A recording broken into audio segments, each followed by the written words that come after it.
प्रकृति के मूल बल। अपने इस वीडियो का जो टॉपिक है, इसके अंदर हम अपनी प्रकृति के जो फंडामेंटल फोर्सेस हैं, उनके बारे में पढ़ेंगे।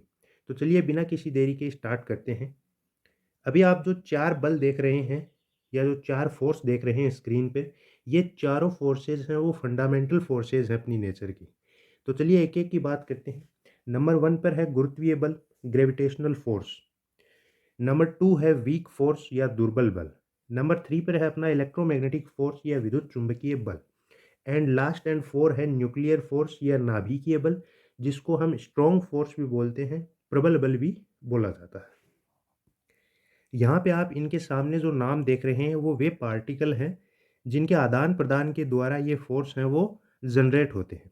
तो यहाँ पे देखिए गुरुत्वीय बल या ग्रेविटेशनल फ़ोर्स का जो कारण होता है, वो होता है ग्रेविटॉन पार्टिकल। इसी प्रकार से वीक फ़ोर्स का बोसॉन, इलेक्ट्रोमैग्नेटिक फ़ोर्स का फोटॉन एंड नाभिकीय बल का मेसॉन। ठीक है? तो जैसे मान लीजिए ग्रेविटॉन का अगर आदान-प्रदान हो रहा है 2 बॉडीज़ के अंदर, ग्रेविटॉन पार्टिकल का आदान-प्रदान हो रहा है, तो वहाँ पे ग्रेविटेशनल फ़ोर्स जनरेट होता है। ठीक है? इसी प्रकार से बोसॉन से वीक फ़ोर्स, फोटॉन से इलेक्ट्रोमैग्नेटिक फ़ोर्स एंड मेसॉन से न्यूक्लियर फ़ोर्स। और हम अपनी 11th एंड 12th की बुक्स में इन चारों फोर्सेस के बारे में पढ़ते हैं। जैसे ग्रेविटेशनल फोर्स को हम ग्रेविटी में पढ़ते हैं, जो गुरुत्वाकर्षण का अपना टॉपिक है। इसी प्रकार से जो वीक फोर्स है या दुर्बल बल है, इसे हम रेडियो एक्टिव डीके में पढ़ते हैं। ठीक है, रेडियो एक्टिव क्षय के अंदर पढ़ते हैं। इसी प्रकार से विद्युत चुंबकीय बल को हम इलेक्ट्रोस्टैटिक्स में पढ़ लेते हैं। और जो अपना न्यूक्लियर फोर्स है, उसे हम अपनी न्यूक्लियर फिजिक्स में पढ़ लेते हैं। ठीक है। तो यहाँ पे हमें देखने को यह मिल रहा है, जो ये मैंने क्रम सेट किया है, वो इनकी प्रबलता का बढ़ता हुआ क्रम है। इसे हम नेक्स्ट स्लाइड में देखते हैं। ये है अपने चारों फंडामेंटल फोर्सेस की प्रबलता का क्रम। यहाँ पे आप देख पा रहे होंगे कि जो सबसे दुर्बल बल है, वो है ग्रेविटेशन या गुरुत्वीय बल। उससे ज़्यादा प्रबल होता है दुर्बल बल। उससे ज़्यादा प्रबल है विद्युत चुंबकीय बल। एंड इन चारों में से सबसे ज़्यादा प्रबल बल है, वो कौन है भई? नाभिकीय बल, न्यूक्लियर फ़ोर्स। ठीक है? नाभिकीय बल मतलब न्यूट्रॉन एंड प्रोटॉन जिस नाभिक में समाहित होते हैं, हम उसकी बात कर रहे हैं। तभी तो आप देखो कि इतने छोटे से नाभिक में प्रोटॉन एंड न्यूट्रॉन कितनी बड़ी संख्या में समाहित रहते हैं, स्थिर अवस्था में वह अपना स्थायित्व बनाए रखते हैं।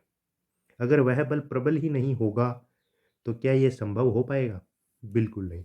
इसीलिए नाभिकीय बल को इस नेचर का सबसे स्ट्रॉन्गेस्ट फ़ोर्स कहा जाता है। ये बात अलग है कि इसकी एक्टिविटी की जो दूरी है, वो बहुत ही कम होती है। कितनी होती है? तो आप जानते हैं, 10 की पावर -15 मीटर तक ये काम करता है। इसके बाद में ये फ़ेल हो जाता है, क्योंकि ये एक शॉर्ट रेंज का फ़ोर्स है। क्लियर है? अब हम इनकी प्रबलता की तुलना भी करके देखते हैं। जैसे मान लीजिए किसी कंडीशन में अगर गुरुत्वीय बल है, वो 1 यूनिट है, तो दुर्बल बल होगा, वीक फ़ोर्स होगा, वो ग्रेविटेशनल फ़ोर्स का 10 की पावर 14 गुना ज़्यादा होगा। ठीक है? इसी प्रकार विद्युत चुंबकीय बल है, वो ग्रेविटेशनल फ़ोर्स का 10 टू द पावर 36 गुना होगा। इसी प्रकार जो अपना न्यूक्लियर फ़ोर्स होगा, वो ग्रेविटेशनल फ़ोर्स की तुलना में होगा 10 टू द पावर 39। तो यहाँ पे आप देख सकते हैं कि जो न्यूक्लियर फ़ोर्स है और जो इलेक्ट्रोमैग्नेटिक फ़ोर्सेस हैं, वो ग्रेविटेशनल फ़ोर्स से कितने ज़्यादा इंटेंस हैं, कितने ज़्यादा प्रबल हैं। ठीक है? नेक्स्ट बात जो आती है अपनी इन फंडामेंटल फोर्सेस के बारे में, वो ये है कि इनमें से 2 फोर्स हैं, वो तो हैं इनफ़ाइनाइट, मतलब इन्फिनिटी तक वो कार्य करते हैं। जबकि 2 फोर्स हैं, वो है एक बिल्कुल शॉर्ट रेंज के फोर्स। तो आपको नाम से ही पता चल गया होगा इनका, जो अभी मैंने आपको चारों दिखाए थे उनमें से। फिर भी हम बात कर लेते हैं। पहले हम बात करते हैं इन्फिनिटी वाली।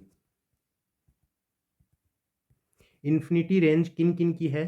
तो एक तो है अपना ग्रेविटेशनल फोर्स, ये जीएफ नहीं है भाई जो आप समझ रहे हो, ये है ग्रेविटेशनल फोर्स। ठीक है? एंड एक जो है वो कौन-सा है? Electromagnetic force. ठीक? इन 2 फोर्सेस की जो रेंज होती है, वो इनफाइनाइट तक होती है। इसे आप ऐसे समझिए कि पृथ्वी है, वो चंद्रमा को अपनी तरफ आकर्षित करती है, अट्रैक्ट करती है। किस वजह से?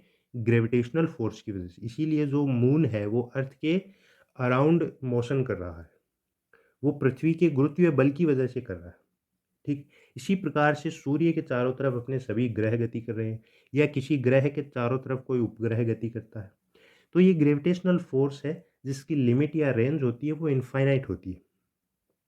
इसी प्रकार से अगर हम इलेक्ट्रोमैग्नेटिक फ़ोर्स की बात करें तो इसकी रेंज भी है वो इनफ़ाइनाइट तक हो सकती है। लेकिन अगर हम शॉर्ट रेंज की बात करें